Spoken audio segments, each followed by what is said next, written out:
Hello প্রিয় বন্ধুরা, আসসালামু আলাইকুম। দেখুন, এটা হচ্ছে রাতাহাইল ধানের চারা। দেখুন ধানের চারাগুলো কত লম্বা হয়েছে, দেখেন লম্বা হয়েছে।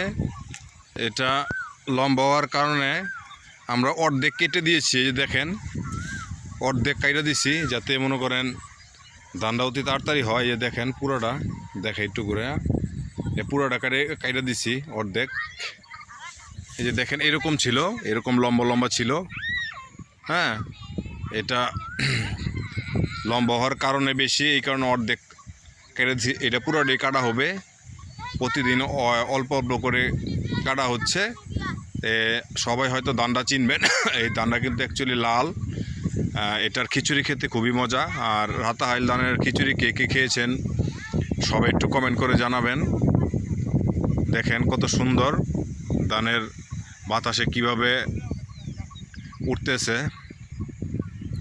আর এই যে দেখাই আপনাদেরকে, দেখেন একটু পরিবেশটা দেখাই। দেখেন এটা বিকালবেলা, অসম্ভব সুন্দর একটা পরিবেশ। এই যে দেখেন, এই যে কাটার পরে এই যে এখানে রাইখা দেওয়া হয়েছে। এই যে দেখুন, এটা জ্বালানির ব্যাপারে আবার এটা ইয়ে হবে, জ্বালানো হবে। এই যে দেখেন একটু দেখাই। ধন্যবাদ প্রিয় বন্ধুবার সবাইকে।